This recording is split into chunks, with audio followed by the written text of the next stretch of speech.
বিচিত্ৰ নগৰ যুৱ সংঘৰ উদ্যোগত 29 সংখ্যক ৰঙালী বিহু আয়োজন। বকৰ বিচিত্ৰ নগৰত বিগত বছৰৰ দৰে এই বছৰো বিচিত্ৰ নগৰ যুৱ সংঘৰ উদ্যোগত উদযাপন কৰা হৈছে 29তম বাৰ্ষিক ৰঙালী বিহু। দিনজোৰা কাৰ্যসূচীৰে আৰু সন্ধিয়া বৰ্ণিল সাংস্কৃতিক অনুষ্ঠানেৰে আয়োজন কৰা হৈছে ৰঙালী বিহু। বিহু সমিতিৰ সভাপতি উদ্ধৱ দাস, সাধাৰণ সম্পাদক ভৃগু দাস, বিত্ত সম্পাদক সঞ্জীৱ দাসৰ লগতে উদযাপন সমিতিৰ সমূহ বিষয়ববীয়াই জনোৱা অনুসৰি ৰঙালী বিহুৰ দিনজোৰা কাৰ্যসূচী অনুসৰি প্ৰথমে ৰাতিপুৱা বিহুৰ পতাকা উত্তোলন, বৃক্ষৰোপণ, বিভিন্ন খেল ধেমালিৰ লগতে মাৰাথন দৌৰ প্ৰতিযোগিতা, কুইজ প্ৰতিযোগিতা, কবিতা আবৃত্তি, বিচিত্ৰ নগৰ মহিলা সমিতিৰ দ্বাৰা দিহানাম, শিল্পী সম্বৰ্ধনা, বৃদ্ধ সম্বৰ্ধনা, বন্তি প্ৰজ্বলন, ইয়াৰ পাছতে সাংস্কৃতিক সন্ধিয়াৰ মঞ্চ উদ্বোধন কৰা হয়। উদ্বোধন কৰে নৰেন ৰাভাই।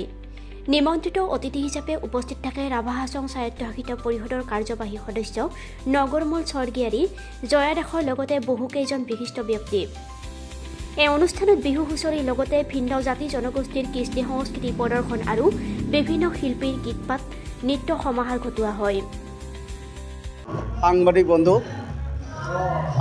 সমূহ অসমবাসী ৰাইজক আমি অসমীয়া নৱবৰ্ষৰ দেৰিকৈ হ'লেও ওলগ জনাইছোঁ। যোৱা কেইবেলিৰ দৰে এইবেলিও আমি বিচিত্ৰ নগৰ যুৱ সংঘই 29তম বাৰ্ষিক ৰঙালী বিহুটি উদযাপন কৰিব ওলাইছোঁ। বিভিন্ন কাৰ্যসূচী আমি হাতত ৰাখি আজিৰ অনুষ্ঠানটি আমি অনুষ্ঠিত কৰিছোঁ। ৰাতিপুৱাৰ পৰাই বিভিন্ন ধৰণৰ খেল ধেমালি প্ৰতিযোগিতা, তাৰপিছতেই কবিতা আবৃত্তি প্ৰতিযোগিতা, আকস্মিক বক্তৃতা, কুইজ, ভেকশ্যন আদি প্ৰতিযোগিতাতে আমি দিনটো পাৰ কৰোঁ। তাৰপিছতে আমি আমন্ত্ৰণ কৰি আনিছিলোঁ বন্তি প্ৰজ্বলক হিচাপে আমাৰ স্থানীয় ৰায়মোহন দলৈ ডাঙৰীয়াক, তাৰপিছতে আমাৰ স্থানীয় নৰেন ৰাভা ডাঙৰীয়াক নিমন্ত্ৰিত অতিথি হিচাপে আমি আমন্ত্ৰণ কৰি আনিছিলোঁ 23 নং খলিয়াকত সমষ্টিৰ পাৰিষদ মাননীয় শ্ৰদ্ধাৰ শ্ৰীযুত নগৰমল স্বৰ্গীয়াৰী ডাঙৰীয়াদেৱক। তেখেতে ইতিমধ্যেই তেখেতৰ যিখিনি ভাষণ আমাৰ মঞ্চত ৰাখি গৈছে। আমি অনাগত দিনত যি উদ্যমিতাৰে আমি কাৰ্যসূচী হাতত ল'ম বুলি ভাবিছোঁ, আজিৰ তাৰিখৰ পৰা আমি সংকল্পবদ্ধ হৈছোঁ অনাগত দিনতো আজিৰ দৰেই আমি যাতে অনুষ্ঠানসমূহ পৰিৱেশন কৰিব পাৰোঁ তাৰ বাবে আমি চেষ্টা কৰিম।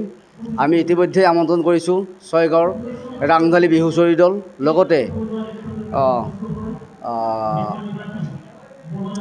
অসমৰ মৰমৰ কণ্ঠশিল্পী